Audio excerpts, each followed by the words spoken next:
Hello and welcome to the Human Frequency. We are here with a Project Monsoon follow-up. It has been exactly 1 month to the day since we left to grid Phoenix, Arizona with Tower Busters. And I tell you, we have seen some incredible changes, Mhm, not just in Arizona, but also basically everywhere else. But mhm. specifically in Arizona, they have been getting absolutely hammered, especially for the last week or so. Yeah, the rain is astronomical. It's off the charts. It's unprecedented, and we're very happy with the results of the Organite gifting. It was a lot of TBs. It was about 300 TBs, and we gifted starting along Salton Sea on the west side. We had done the east side in 2015. We did the west side of the Salton Sea, and we went through El Centro. We already gifted that in 2015, and we just left a few more. We went along I-8 to Yuma, and we gifted in Yuma, and we drove all the way from Yuma to Phoenix and gifted along those roads. And then in Phoenix, that's where we really focused, and that's where we had the most work to do. And then wrapped up with the maintenance gifting along Interstate 10 on our way westward out of Arizona back into California, where we experienced some torrential rains just as basically as soon as we crossed the border into California. Mm-hmm. But when you Yeah, and neutralize this many towers at once, it does give a big release right away, and that's what we have certainly experienced. mhm. Yes, on our way back, you can check out our last report on Project Monsoon. It rained torrentially in the desert in Eastern California, and in Palm Springs, there was actually a rain record set on the very last day of the project, June 23rd. It was the first June 23rd ever recorded in Palm Springs to have rainfall. So they started recording, I think, over 100 years ago. Yeah, I think 1893 or We'll something be like that. pulling up an article in a little while and show you. But yeah, that was the first June 23rd they ever recorded with rain.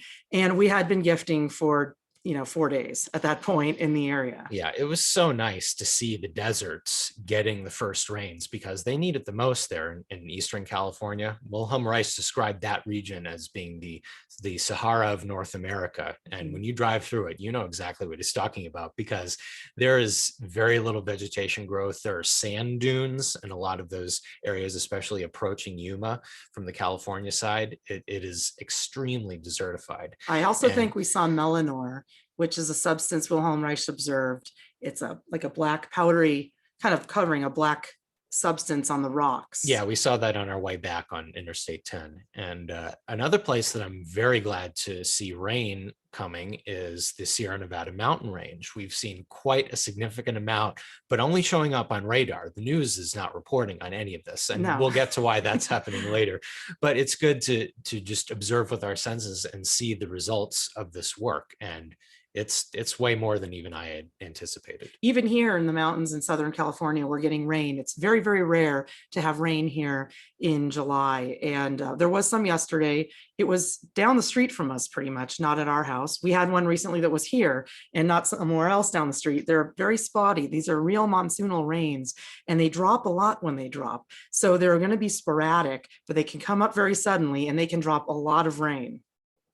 So let's get into our articles. We have a bunch of things pulled up that will show what has been happening in not just in Arizona, but in other places as well.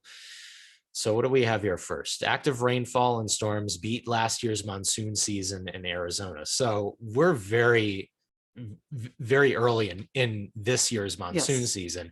And if they're saying that last year's in its entirety, by the way, has already been beaten out by this one, then I mean, the image right there shows it all. I mean, you got a flooded street in the middle of the desert. It's very interesting There's what's some nice going on. pictures on this one. This is out of Phoenix, and that is where we did most of our gifting. It was a tremendous wallop to the energetic weapons, the grid of cell towers out there. Absolutely was. And each corner had multiple cell phone towers. So with each busting, it's not like one TB per tower. One tower buster can take care of several in fact, if it's made correctly. And we noticed that each time we did this, wow, we're getting anywhere from 2 to 4 cell phone towers with each busting. So we may have gifted 300 tower busters, but the amount of towers neutralized has got to have been at least 500. And that's a conservative estimate. So again, that many towers neutralized at once is going to induce a huge release. Well, this year, Phoenix, oops, I'm trying to highlight it. This year, Phoenix Sky Harbor picked up over 1/2 inch of rain. And this is after 2020, which they called a monsoon. I really don't like that word, but they were just implying over and over again in the news that last year's monsoon was very disappointing. So far already, this one has surpassed it. And we're just at the very beginning. So we've already surpassed the entirety of 2020. There are a lot of these be safe things, a lot of news articles, every network. Yeah, if waters are rising, see higher ground. Everybody's explaining what to do. Avoid flooded washes. So you see the pattern here is that there's a tremendous amount of rain being unleashed in a very short span of time. Here's another one, and this one in Tucson. Hey, there's by the way, there's no new COVID deaths out of all these new cases in Arizona. Did you notice that? This just in, I just saw that. So nobody died. That's good too. Well, if people did die, I'm sure they would. Whatever. They're going to lie about it. Yes, they are going to. So we have. I never liked tie-dye, but this guy's standing there looking at all this water. So it's the same in Tucson. Sorry, I don't mean to offend anyone who likes tie-dye. That's, do your own thing. But anyway, Tucson is also in the same situation. Their 2020 monsoon rainfall total has just been passed, and we're just literally just a few weeks into it. They got a flash flood warning. In fact, I think this is the one that has some nice pictures. Very nice pictures. Yeah, this is a beautiful one. I'm going to play this while we talk. This is lovely. This is actually like time lapse footage, 2-hour time lapse from the storm over Tucson from the other day. I love this because you can really see how these things develop. You can see it just seems to burst forth as if out of nothing. That's how OR works. You could see the clouds building on themselves as the hydrogen bonds combine, and the sky is very healthy. It's very highly charged, but it's organomically charged. And and the rain. I don't know. I can't even talk about other things while I'm watching this. And here it comes. It just. It's beautiful in Tucson. Just dumps it there. You see that? Absolutely. This is not too dissimilar from what we experienced in Desert Center and Blythe. Yes. I mean, it was just an absolute downpour, and the washes were full and running. It was truly a sight to see. Well, Tucson really got the benefits of this too, because it's geographically, it's not that far from Phoenix, and they already are very close to where these storms originate. The storms are originating in tropical areas. We get a lot of this from the Gulf of Mexico. And when the monsoon causes that wind reversal, it's a jet stream reversal that happens at this time of year, then we get this tropical air coming up and around through the southwestern states and now into California. And Tucson is much closer to it. So by neutralizing all along I-8, which is near Tucson as well, it created a great grid. Plus, I can tell you for a fact that some of our orgonite is in Tucson. Yes. And also these storms, these monsoon storms, they move slower than rains do in the wintertime. So they will dump quite a lot in one sitting. And here's another one out of Tucson. In less than a month, monsoon 2021 has crushed entire 2020 season. There's some interesting stuff about this. It's how they measure these monsoons and when they measure from. So there are a lot of great pictures of rain here relaxing. Just hanging out by the river. After just 29 days, monsoon 2021 has produced more rain than the entire season in 2020. Officially at the airport, 1.64 inches in 2021 after only getting 1.62 in 2020. So they're saying just in the last month, we've had more than in the entire last season, but I can tell you it's even better than that, because they're measuring the monsoon starting on June 15th. But in reality, the monsoon really starts in July. So we could say that realistically, it's more like in 2 weeks, they've surpassed the entire season of last year. I know they're starting it earlier so that it doesn't look as good. Right. I know that's what they do with weather, and that's how they can manipulate statistics regarding rain totals. It's by picking and choosing the time periods and when they start rain years and things like that. It's called cherry picking. More on that later, but yeah. This is another example of that. So this says that the La Nina like conditions. I mean, La Nina is made up and La Nina like is funny to me, but it says this is boding well for a good wet season. They know it's going to be wet. I mean, for whatever reason, other people say La Nina means dry, so go figure. But they do know that this is going to be a wet year. There's a lot of flooding there in many parts of Arizona. And this is very interesting. This is the Phoenix forecast for today and for the rest of the week. And it's unbelievable. If you know anything about Phoenix, look at those highs for Friday and Saturday and look at the lows. It's extremely rare to see temperatures that low for daytime and nighttime temperatures. It's very remarkable. I mean, to be in the 70s at night is excellent for Phoenix. But nowadays, these temperature highs and lows are generally not very accurate. I mean, we've seen that they seem to be inflated. I mean, you can say 103 is the new 93 or something like that. Right. So these are kind of inflated temperatures to begin with. The fact that they can even, I mean, they never like to go below triple digits for Phoenix anymore. The fact that they can go not just into double digits, but into the 80s shows they cannot deny this cool down that's happening with this major shift. Absolutely.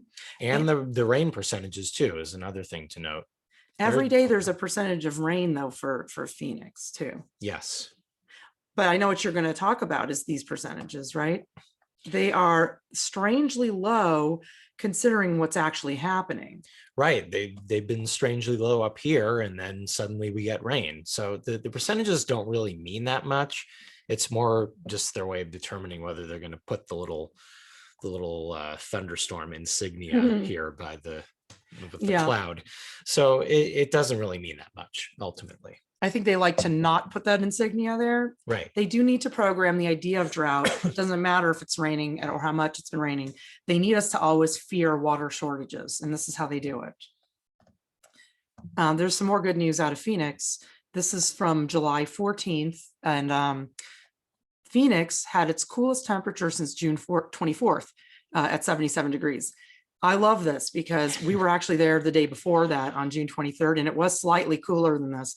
On June 23rd, it was 73 degrees in Scottsdale, and it was raining on our way out. So I think this is really interesting, this that they're reporting on this really low temperature. I think it is a little interesting that they chose the 24th to report from, but as it is, that is the lowest since then. Before then, it was even lower. And that was as the rain was falling that we reached that 73-degree temperature. So the rain does help to bring down temperatures quite a bit, in fact. So there's this nice rain map here that I got off of a different news site, literally a news site for truckers, like to know weather conditions for traveling. And this is the only news site I found that even dignified California rain. I mean, he didn't talk about it, but they let it be seen on the screen. Usually they hide all this. So while this was all going on in Arizona and they were being warned about flash flooding and different hazards in the road, here in California, we were having rain too. So I thought it was very cool that not only did Phoenix hit this lowest temperature in some time, but that also we had this, we could finally see the rain happening here. And the interesting thing here is that you can see all this rain in LA, get the eastern deserts there that I was talking about, and there's the Sierra Nevadas. They're just getting hammered, and they're still getting hammered now. This article is from a few days ago, but they're still getting rain. They had a lot of rain yesterday up by Mammoth. Again, not being reported on, but it is happening. Here's some more places that have been getting torrential rains. Flagstaff and Prescott already see greater rain totals than last year's monsoon season. So pretty much the monsoon of 2021 has already beaten the entire year of 2020, which goes through September. So take a look at these numbers. The 2020 monsoon, now they are measuring again, June 15th to September 30th. You're not going to see much before July, but take a look. Flagstaff has already surpassed it, 1.86 inches last year, the whole season, 1.78. Yeah, this is so far. And where's our big winner here? Walnut Canyon, New Mexico. That's interesting because New Mexico also has been reaping the benefits of the Yes. increased monsoonal moisture. And there have been a lot of articles about that. Today, we're just going to show you Arizona, and we're going to show you some stuff out of California, which is pretty funny because they're not reporting it very well.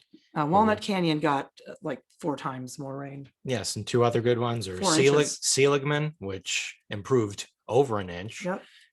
Again, so far, and Window Rock got almost an inch more than the entirety of last year's monsoon. Yep. So And this point is just kind of being hammered into the ground, even by their stations, that they can't help it. we've already Yeah. blown last year's totals out of the water, and Yeah. it's just the middle of July still. The North American monsoon actually has been getting a lot of attention lately because it's gotten so much bigger. So I went to Wikipedia to see what they have to say about it. And they do mention here, my main point is that the monsoon occurs between July and mid-September. And there are other monsoons. There's the Indian monsoon and there's the African monsoon. Here in North America, between July and mid-September, Right. we have a shift in patterns that causes, it's caused by orgone energy. It's caused by an OR shift, which is why over the years we've seen pristine summer skies, less chemtrails. Back before we understood what that was all about, we noticed way less of them in the summer. So this tactic of starting to measure it on June 15th is probably a relatively new thing, I would think. And if the monsoon season does end up creeping earlier as time goes on, they will probably start measuring on June 1st. And then maybe they'll start the next time on May 15th, whatever they can do to make it seem like the summer wet season is off to a poor start. Well, that's how they measure rain now. Yes, this is what I had mentioned earlier. It rained in Palm Springs on June 23rd for the first time in a century. And so now we can get the actual date here. Temperature records date back to 1893, and the rain has been tracked since at least 1922. So it's 100 remarkable years. any way you look at it. And this was the last day of the project. And another one from Palm Springs. Palm Springs gets the most rain in nearly 6 months Sunday. This was just this past Sunday, a few days ago. Palm Springs got, let's see, it's like 0.08 inches of rain, which doesn't sound like a lot, but for them it actually is. So it is noteworthy. Yes, a lot of these, I love when the deserts get all of this rain. We've been seeing it in very arid places. We've been seeing it in Barstow and Baker and Prim, Nevada, right along the border there as you go into Vegas. That's another place has just been getting lots and lots of rain with these systems. It's a wonderful thing to see the places that absolutely need it the most getting it first. They're just first in line, I guess, in the rebalancing of the environment. And look, just over a 1/4 inch in Cathedral City. So that's pretty good for out there. That's pretty remarkable for this time of year, and for California, because Arizona typically gets a lot more than we do. Yeah, I want to restate that again. These extremes we're seeing are as a result of unbalance, a lack of balance in the environment. We shouldn't be having these extremes. And Wilhelm Reich pointed this out too. So the main reason behind us doing this Project Monsoon is to balance things out again, and so that it's a more even rainfall. Our goal is not to have these flash floods and property getting destroyed and cars being washed away. That's an unfortunate thing that happens when the blockage is released. But going forward after the blockage, the idea is that there be gentle soaking rains and not these extremes of huge downpours in one area and absolutely nothing in another. Yes, and actually what Gabe just said is the reason why we didn't do more than we did this time. We actually did Arizona before in 2018. We went on freeways and we did do Flagstaff in 2018, and we tried to do a little in Phoenix, which was almost impossible. We were just passing through, but we did freeway stuff. And then this time we went really, really in depth, and it was a huge amount all at once, and you could see the effect. So I really wanted to do more, but I'm glad we didn't. We actually brought more. We didn't even use them all up. We used 300 of them. And I feel like if we had used more, it might be catastrophic. In the burn areas, like near Flagstaff, they're really dealing with some problems of flooding and mud and stuff like that. So we do need to kind of do a little bit, take a time off, let it do its thing, and then go and do another one once this settles in. So we lived in Los Angeles for years, but when we discovered Organite and started working with it, we lived in LA less than 2 years before we moved to the mountains. But while we were there, we did a lot of gifting in a lot of different places. And for there to be, yeah, I know it doesn't look like very much, but typically between May and October, there is zero rainfall in urban Los Angeles. And to see these little pockets here is, like I said, I know it seems very small, but it's significant for Los Angeles. This is noteworthy. Yeah, this was July 3rd. And this is what was going on that same day in Arizona. And you could see these huge systems dropping a lot of rain, and now finally coming through the cities, which were previously too positively ionized to allow for these storms. They would just simply repel them. So now Phoenix, which was extremely positively ionized and DOR-ish, is now just this huge negative ion generator. And it really is, it's amazing. And it's helping for miles and miles around. And you mentioned New Mexico. We've seen this on the map too. It's helping so much in so many different places. Utah, we'll get to a map later that shows the 7-day rainfall totals for the entire country. It's quite a spectacle. It has had very far-reaching effects, this gifting. And here's another one, July 13th, monsoonal rain in SoCal this morning. And that was also really remarkable. Again, I couldn't find news stories about this, but I saw the radar, and you can't deny it. So I reported on it on my blog. And as you could see, the deserts, which really needed getting rain, these are areas we gifted over the years. It's been a long journey, and 7 years of Organite gifting. Yeah, that big blob there with the yellow is right along Interstate 40. That's where we gifted. Los Angeles again, and Long Beach. Pretty heavy even in some places, very interesting. And again, the Sierra Nevada mountains. Not very typical for California at this time of year.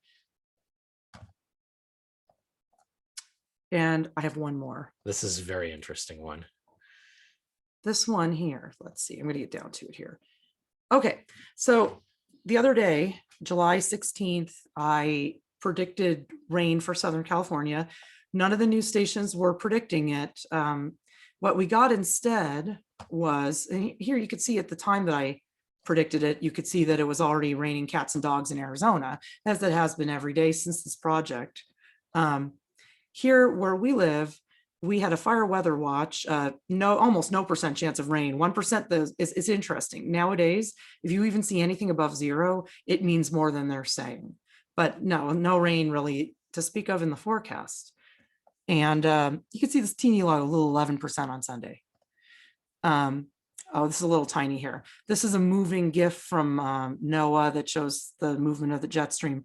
It was sweeping up and around. It's kind of hard to see here. Yeah, but you can see that it's a swirling action going on. This moisture is coming up from Baja California through San Diego and Imperial County and up into the Southern California area, and then continuing on, sweeping northeast and going into places like Southern Nevada. So I reported on it first. That was, this is my claim to fame, that I reported the weather correctly, right, and that they didn't. So maybe we have another argument for why orgonomy is a better weather prediction tool than meteorology. We had a fire weather watch, nothing about the rain. What they were saying was that dry lightning, they call it dry lightning. It's a new term that they've started using in California. Dry lightning could ignite foliage and start a wildfire. And they were saying that there'd be these thunderstorms with little to no actual rain. Oh, that's just what our sky looked like that morning. A nice OR cloud, very tropical, very deserty, very monsoonal. That's another thing I want to mention. The humidity, since we did this gifting, has been something I've never seen. My entire life spent in Southern California, never saw humidity even coming close to approaching the levels that we're at now. It's remarkable. So yes, I predicted it on July 16th, and then, oh, I have to go down here. Let's look at the next couple of posts here. Next post, because I'm pleased I'm pleased that with an ergonomic model that even somebody with no equipment, no degree, no financial backing can actually predict the weather better than the Weather Channel and the National Weather Service. Let's take a look here. Yep, here we are. Rain made it to California. Flood advisory in San Diego County. Very, very unusual. That is very, very unusual. That's the middle of the desert there. It's like between the coast and the desert. And it's an area we gifted. It's along I-8. And what's 1 to funny 2 inches has already fallen, they said here. Sorry, what's funny to me is this is like the National Weather Service in San Diego has issued a flood advisory. It's like they're almost reluctant to say it. That little space there. Well, you are an editor, so you would notice that. I know. That's only something I would notice. We still had a red flag warning here. Yeah. Let's see. And the other pictures, actually, I'll just point them out because I have them. We had some nice lenticular clouds on that day. And the trails, barely making it. They were all getting out as quick as they could. They never fly here anymore. This is interdimensional stuff. I can tell you that it's not what you think it is.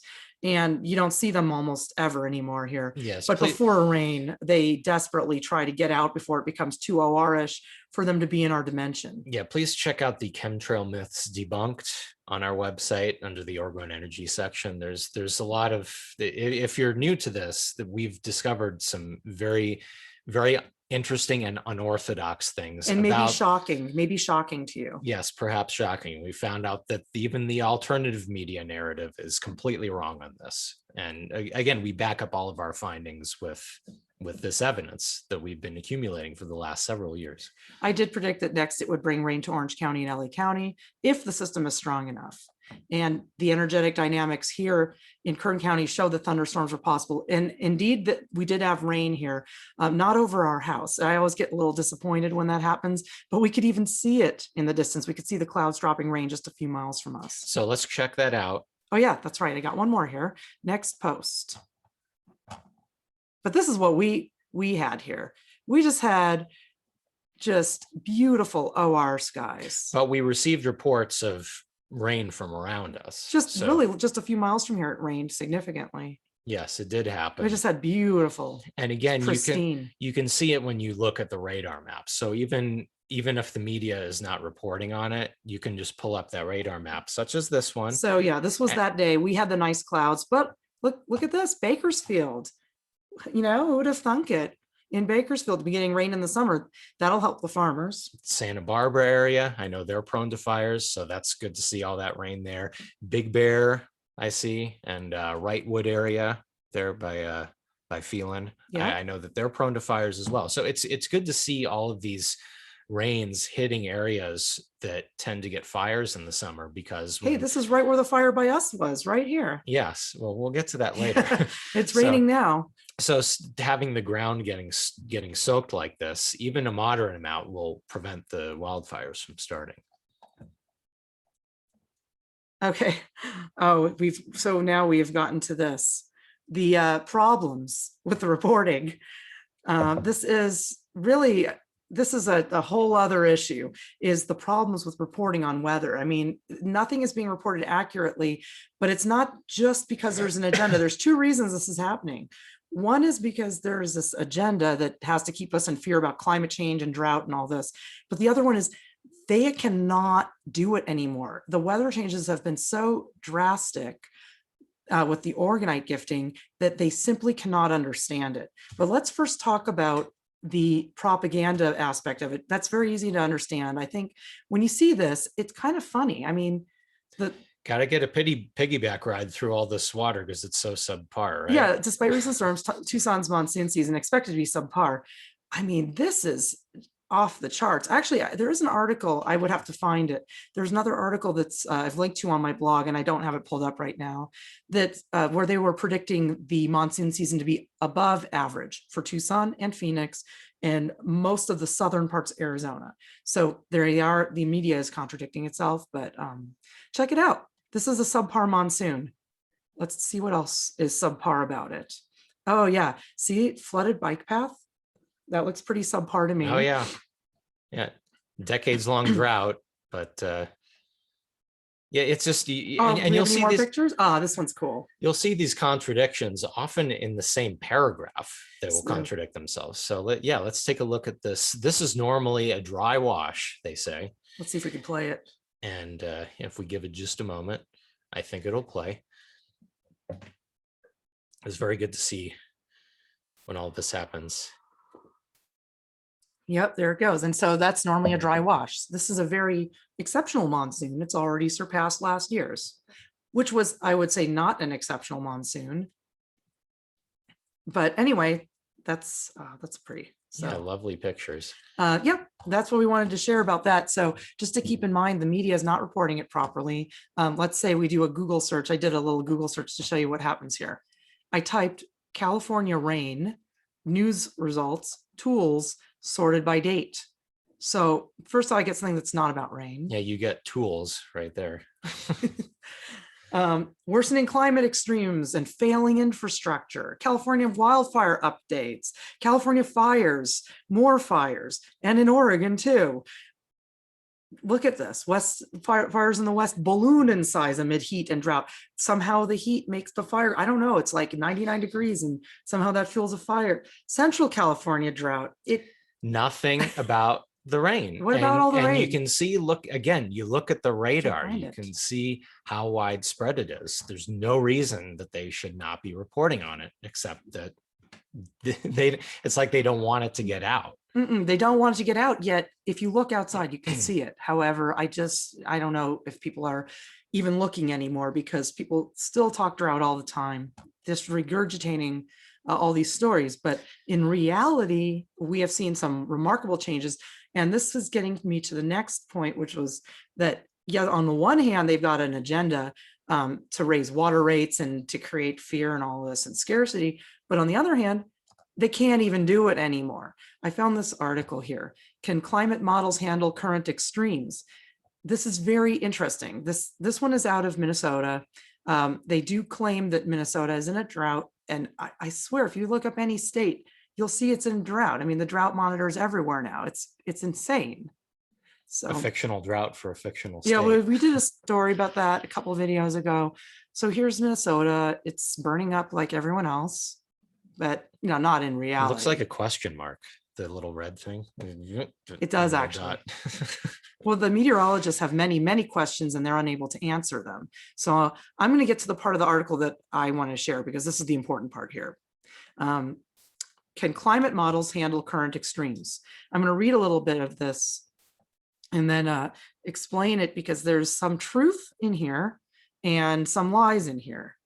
So it says, are we at a climate emergency? If you don't believe the scientists, do you believe your own eyes?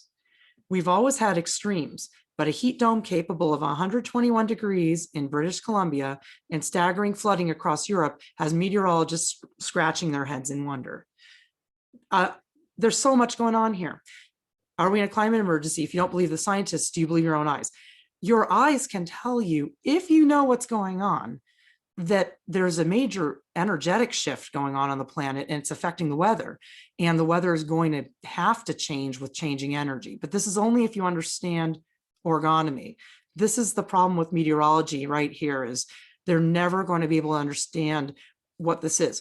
My book is called Invisible Soldier, Silent War, Orgone Energy and the Planetary Emergency. The planetary emergency is regarding the energetics of this world.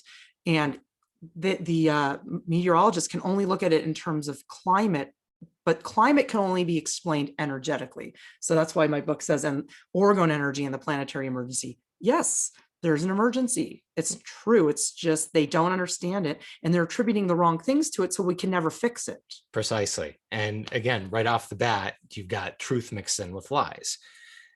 Flooding across Europe. Yeah, I've seen that in the news. That's happening.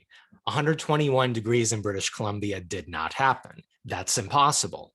But he actually says a heat dome capable of. It didn't happen. He's just claiming it could. This is a very, very interesting and subtle mind control tactic that's being used here, because this is being very subtly implanted, this idea, 121 British Columbia. It didn't happen, but by saying it's capable of that, a lot of people think, oh, it was 121 British Columbia, when That's possible in Death Valley, but not British Columbia. Right, right. And even in Death Valley, that is not common. No. So here's some more. New times may require new tools. I'm just going to say right now, that is absolutely true. New times do require new tools. This is unprecedented what's going on in the weather right now, and only orgonomy can explain it. Meteorology is lost in this regard. It says average weather is morphing. Today, many Americans don't even realize they now live in a new floodplain. This is correct. And through an orgonomic model, we can understand why. It's exactly what we did with Project Monsoon. We had a hypothesis, we did the experiment, which we already knew what was going to happen. It's called planetary healing, it's orgonite gifting, and it had the expected result. Meteorologists cannot understand it because their science does not take energetic factors into account. And isn't this interesting that right after you see the word new floodplain, the first thing that you see is Western drought? It's contradiction. Exactly. Yeah. Western drought, fires, and water shortages are impacting jobs and economic growth as symptoms of warming accelerate. Well, the last sentence is just outright lies. It's not getting warmer. It's getting cooler overall. However, if we don't address the orgone energy emergency here, which was that we were balanced towards DOR, the planet had an imbalance. We don't address the imbalance, then global warming is inevitable. You see that they can use the truth to deceive you almost. Like, you know, people they don't believe in global warming. But the thing of it is that with orgone energy, there is no global warming. So it's kind of like a moot point. Mm-hmm. And this, I want to deconstruct this for a second. Symptoms of warming is very interesting because warming is a symptom. Yes. Warming is a symptom of something else. Again, this is meteorology confounding cause and effect. They're not able to get to the point of origin because they can only observe the effects of it. Yes. And warming is an effect. Just like Western medicine, meteorology can only address effects. That's why a doctor can't get to the cause of your disease and cure it. They can just kind of take care of your symptoms with pharmaceuticals and stuff like that.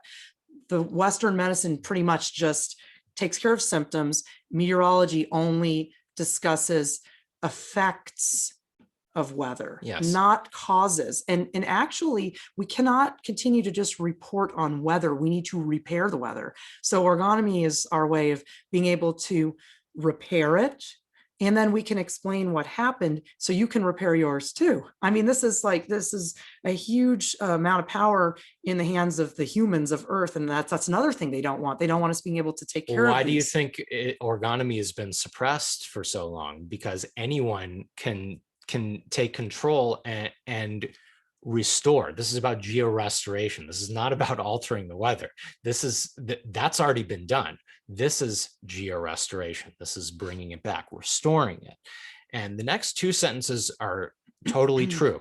Some scientists are concerned that current climate models can't even keep up with a proliferation of extreme events. Expect to see things you haven't seen before.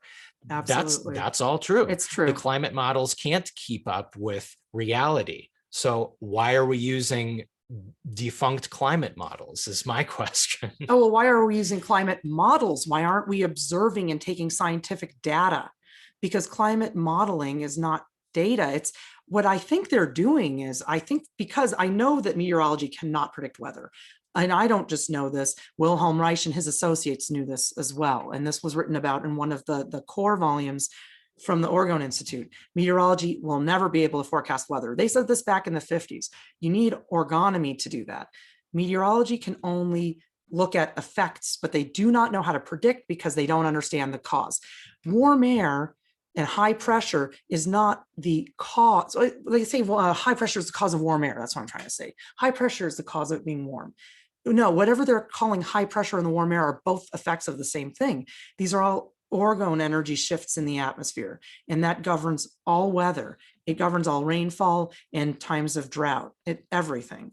So if they're using models, what they're doing is they're using old patterns of things that happened before and saying, well, if these effects all happen together, that usually it produces this result, even though it's just another effect. And then when things improve all of a sudden, they're just standing around scratching their heads saying, well, the models are not helping us understand this. Of course they're It's not. unprecedented. If you're just using past patterns to try to compare with what's going on, they're only looking at effects, is what I'm saying.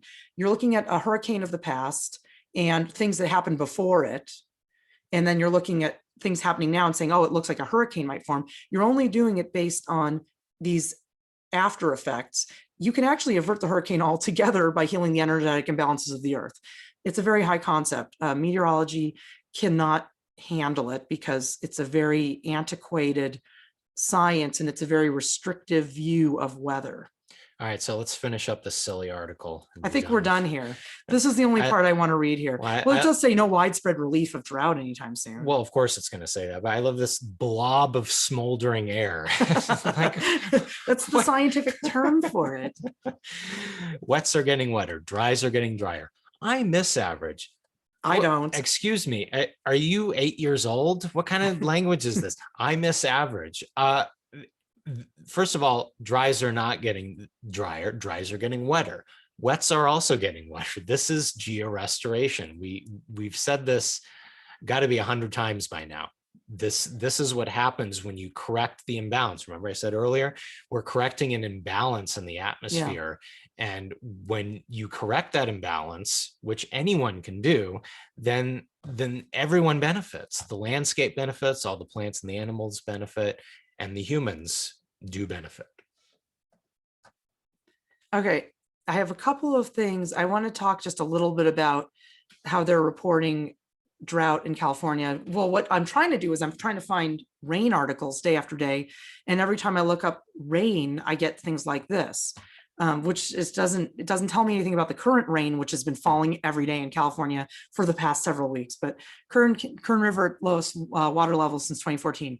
I want you to see this because they literally. Well, just real quick, I love this. The reading for this year is registering as an 8. Okay, well, is that 8 out of 10 or 8 out of 100 or a million? What does that mean? Kern County. These aren't necessarily UCLA graduates. She's right, you know. I can say that firsthand. Okay, I'm going to try to zoom in on this a little bit. Let me see if I can do that. Because I want to show, there we go. I want to show these little graphs because the article specifically said, okay, Kern River levels lowest since 2014. And as you can see, this is Kern. I don't think you could see it here. I'm pointing at it. It says Kern River. It's very small.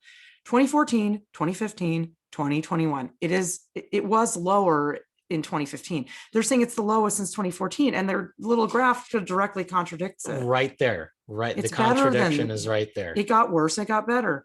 And actually our levels in 2021 are neck and neck with 2014. It's really not any different.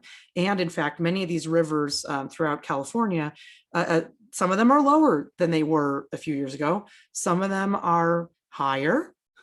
This is higher. This is never changed. This one's higher.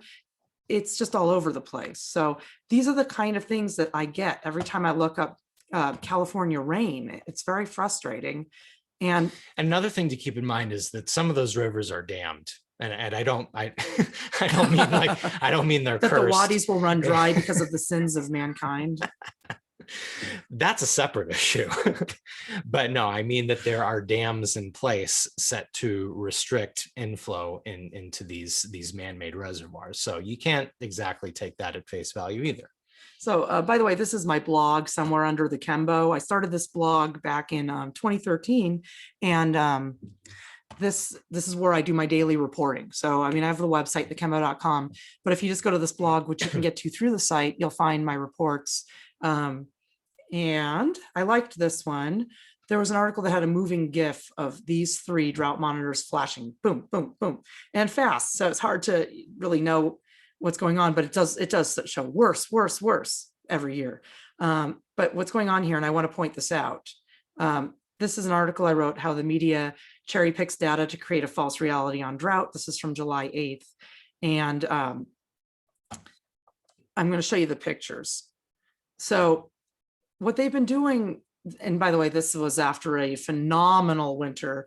2018 to 2019 was the highest precipitation on record for the entire continental United States. It was a huge winter. So California was not in a drought. I'm actually surprised by the abnormally dry down in San Diego, because we gifted that city thoroughly, like a complete grid, and it's been raining a lot all over. But nevertheless, this is not a state of drought. Correct.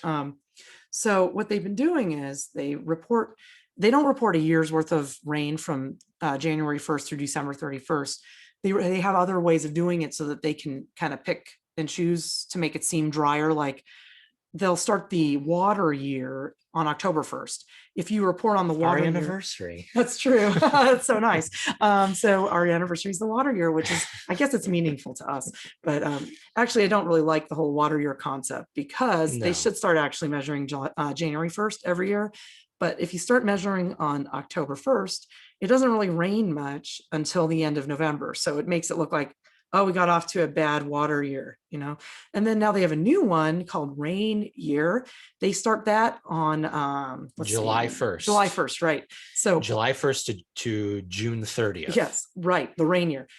That's not good for California either for statistics, if you think about it, because if you started on July 1st and we don't get rain much till November, then it's like, oh, the rain year is dismal, right? But this map here is at the very end of that Rain year, I know. I hate dignifying it, but that's what they're using. Okay, I can work with that. So this is the very end of that one. And if you So yeah, the end of 2019's rain year, yes, no drought. if you go to the next one, At the end of 2020's rain year, some drought. Of course, Southern California, you know, this has been gifted even more, doesn't have it. But anyway, what we're doing is, and I don't really even know how they get the drought monitor statistics. I'm just showing you how they show their data and how they show a story. but again, this was a bad year because we didn't gift in 2020, and you guys all know why. I mean, you can look at our videos about it, but this is the end of that rain year. And you go to the next one. Instead of the end June 30th, they're going to the beginning of the rain year in 2021. So it's like 6 days in. How can you even it's not a basis for comparison. No, it's not. But 6 days in, they can show this map of California that looks all red and scary, and everyone gets freaked out by it. And again, I don't know what these drought monitors actually represent, because I don't know what they're using to get their conditions for drought could be anything, and they could change. Like they could say if the soil is dry or something like that. That I don't know what their conditions are. To whatever suits them, and that's why they have these different ways of cherry picking. But this one was very blatant. This is blatant mind control. End of rain year, 6 days into rain year. You're not going to get even results. They should have done, of course they didn't, but they should have done June 30th, 2021. But if they did that, they couldn't have this scary looking red map of California that even looks like it's on fire.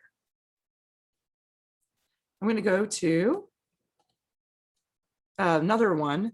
So here's the other issue. So there's so many issues with reporting. We have also misrepresenting wildfires. Now that's a big part of the drought agenda and the drought propaganda. 2019 was the lowest wildfire season in 20 years in California. And it's exactly because of, like, you saw the drought monitor for then. There was no drought at all. They couldn't even pretend. And it was very wet and saturated, so way fewer acres burned. However, we can't really even rely on this reporting. We had a wildfire in our community, and it was totally misreported, and we were able to see it kind of firsthand because we live here. So we were looking at these anomalies and what we were seeing in the world and what the media was reporting, which was going out to the whole country pretty much, you know, wildfire in California, and it just didn't match up. And so because it was right here, we were able to think, okay, what is actually going on here? Yeah, seeing it firsthand gave us a unique perspective, because usually these things are very far away, and you know, you just have what the news is reporting on or nothing. And so we came home on this was June 27th. And we were driving home, and I saw the fire and smoke. I saw the smoke. I was really scared because I worry about this stuff all the time. You have to in California, and it actually was very close to us, but enough miles away that it didn't affect our community, thank God. And actually, thank God, it didn't affect anyone. Nobody's house got burned by this. It was just out on the grasslands. This was the Shell Fire in the Grapevine off I-5. That's between LA and Bakersfield. And here's what was weird about it. And this is when I was pretty freaked out on June 27th, I'll tell you, because I thought it was just going to spread like wildfire. Then they don't put them out. They just contain them, which is digging a ditch around them. So because they don't put them out, I was scared. The next day, it was June. Do I have that date right? June 27th? Yes, that was the Sunday. Okay. And the next day, Monday, the 28th. The 28th, right. Okay. I'm just looking for my dates. The 28th, we didn't see any smoke in the sky anymore. On the first day, the sky was smoky. On the next day, there was no more smoke. But articles I was seeing said it was just at 50% containment, not contained, or 30 something at the time. So I was still concerned, but I didn't see smoke. So I was wondering, I started to think, okay, what's actually going on here? The next day we had a downpour. That was that June 29th rain. You could see I have a journal entry on it, and it's in our Project Monsoon video. That was the midnight rain, right? That was the downpour. That wasn't the midnight rain. Right. That was previously. The big downpour. We've had a lot of weird little rains here since this thing, but we had a huge downpour. And I thought, okay, there was no smoke in the sky. I thought it's certainly out by now.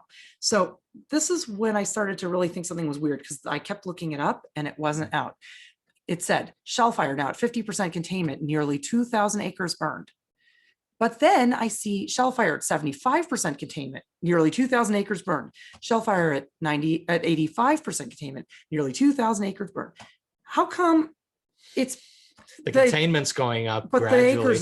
The acres burned is staying the same. So I started to think about that. So they're not talking about how many acres are burned. They're talking about, have I finished digging a ditch?